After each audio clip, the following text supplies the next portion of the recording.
que c'était tout à fait autobiographique. La seule chose qui soit vraie, c'est la description de cette maison et des personnes qui y habitaient. Mais la maison de guerre, c'est une maison qui existe, où j'ai vécu une partie de la guerre, mais aussi pour toute autre raison. Et heureusement, la partie dramatique du roman, je ne l'ai pas connue. Bien que j'ai bien connu cette période, enfin j'ai vécu à ce moment de l'histoire. Que la narratrice présente d'emblée en disant « Quand je suis fatiguée des gens et des choses d'ici, je retourne à la maison de guerre. » Donc on est interpellé par cette espèce de jeu, de ce qui est présenté comme un jeu de mémoire. On peut le pratiquer partout, dit-elle, dans le métro, dans le train, à la faveur d'une nuit d'insomnie. On pense à cet endroit, on entre dans cette maison qu'elle connaît par cœur, où elle pourrait se promener, dit-elle, les yeux fermés, et chaque endroit fait éclater des souvenirs. Tout ce qu'elle a pu vivre dans ce moment de son enfance, dont on saura qu'il n'a duré en fait qu'un peu plus de 2 ans, revient. Et la maison et la présence de ces gens âgés est une grande source de bonheur pour l'enfant. La maison elle-même, qui est mystérieuse, qui est grande, le jardin, c'est une petite Parisienne, elle a pour jardin que le jardin public poussiéreux où on joue bêtement à faire des pâtés qui n'ont ni saveur ni odeur, et elle découvre un monde dans ce jardin. Et elle n'a qu'une idée, c'est que sa mère y vienne dans ce jardin. J'ai oublié un personnage qui est aussi tout à fait important. Il y a une très vieille dame, d'ailleurs l'enfant l'appelle la très vieille dame, qui est la mère de Gabriel. Donc c'est une dame qui a dans les 93 ans, qui est une ancienne actrice. Et alors pour l'enfant, elle est en terrain commun, en terrain connu. Sa maman est actrice, et savoir que cette vieille dame est actrice, évidemment, c'est fabuleux. Et alors, elle va avoir à un moment donné une conversation justement pour elle merveilleuse, pour les deux merveilleuse. Parce que quand la vieille dame apprend que la maman de la petite est actrice, elle s'émeut, elle dit « Ah, le théâtre, mais c'était toute ma vie ». Et elle s'émeut d'une telle façon que même l'enfant est un peu embarrassé par cet excès d'émotion. Quand vous avez conçu ce roman, est-ce qu'à la base, il y avait cette construction, enfin, comment vous êtes arrivé justement à ces deux parties qui sont en écho l'une de l'autre, mais tellement différentes? La première partie, c'est le jeu, c'est ce qu'elle appelle le jeu. C'est-à-dire cet échappatoire auquel bien des adultes ont recours, en effet, qui est le retour dans le passé, la projection dans le passé, et qui a pour support cette maison. Cette maison, c'est vraiment, elle cristallise tous ces moments de l'enfance, tous ces moments d'émerveillement de l'enfance. Et pour les revivre, la narratrice se parle à elle-même. Le récit est écrit à la deuxième personne du singulier. Pourquoi? Parce que c'est ça le jeu. Tu entres dans la maison, tu pousses une porte, tu vois quelque chose. C'est-à-dire qu'elle se prend par la main, elle s'emmène littéralement dans la maison, et là, les images et les sons surgissent. C'est comme du cinéma.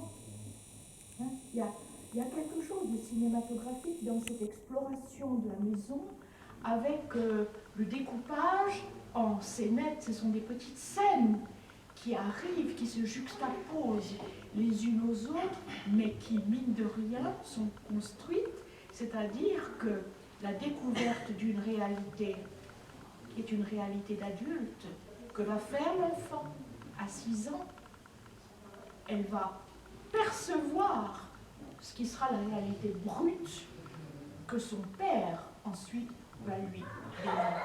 Et la deuxième partie, on n'est plus dans dans le jeu, on est dans la réalité froide et en même temps anxiogène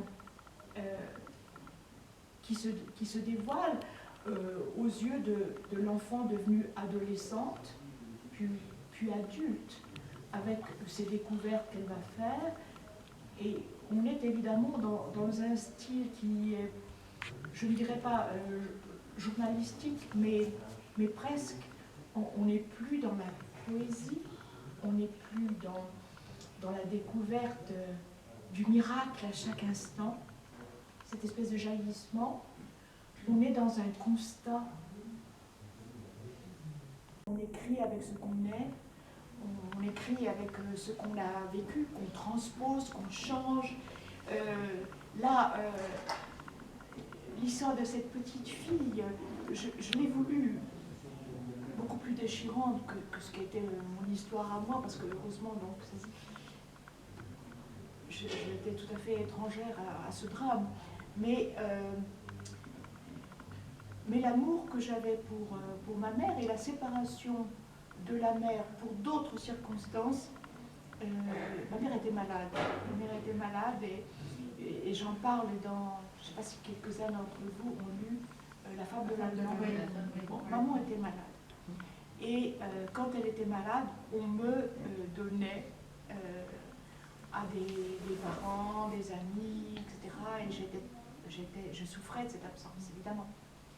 Alors, dans la maison guerre, alors, ce qui rassure tout de même un petit peu, c'est que bien sûr, on met beaucoup de soi dans les livres, mais on s'invente aussi des destins complètement différents. Dans Le Père de la Petite, je vis avec ma mère qui... je ne lui prête pas de profession, je crois, dans Le Père de la Petite, mais mon père est prisonnier de guerre. C'est vrai, c'était tout à fait vrai.